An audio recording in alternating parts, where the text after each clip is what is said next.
আমি আর হাসান 1 বছর live together করেছি। আমি কোনো লসে দেখি না, লাভই দেখি। আমি আসলে ওর কাজিনের পাত্রী হিসেবে দেখা করতে গিয়েছিলাম। আমি আর হাসান 1 বছর লিভ টুগেদার করেছি, তারপর দুজনকে চুজ করেছি পার্টনার হিসেবে।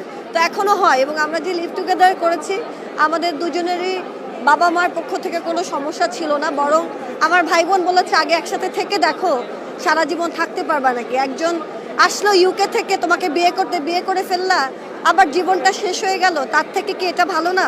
দুজনকে দেখে নাও। তো আমরা দুজনকে দেখে তারপরে বিয়ে করেছি। তো সমাজও সেটা মেনে নিয়েছে। প্রথমে দেখে হঠাৎ অ্যাকসেপ্ট করতে টাইম লাগিয়েছে, কিন্তু আলটিমেটলি হাসানকে মেনে নিয়েছে। তো আমার মনে হয় আমাদের সমাজও পরিবর্তন হচ্ছে, ডিভোর্স নর্মালাইজড হয়েছে, লিভ টুগেদারও নর্মালাইজড হচ্ছে এবং হবে ইনশাআল্লাহ। বাংলাদেশের মানুষ কিন্তু আগের থেকে এখন অনেক লিবারাল। সূরা নূরে একটা আয়াত আছে না, যে যারা মুমিনদের সমাজের মধ্যে এই অশ্লীলতা ছড়ায় তারা যেন সতর্ক হয়ে যায়, আল্লাহর পক্ষ থেকে ভয়ঙ্কর আযাব তাদের উপর আসবে। হাদিসে আসছে এমন এমন রোগ ব্যাধির উদ্ভব হবে যেটা আগে কখনো হয়নি। এই দেখেন কি হচ্ছে এখন, এমন এমন রোগ ব্যাধি আসবে অশ্লীলতার কারণে, বেহায়াপনার কারণে, যেটা আদৌ কখনো পৃথিবীতে আসে নাই। দেখেন সামনে কি হয়, আরো ভয়ঙ্কর প্রলয় আসবে ইনশাআল্লাহ, কেউ ঠেকাতে পারবে না। নবীর কথা এগুলো, বদলানোর কোনো সুযোগ নাই।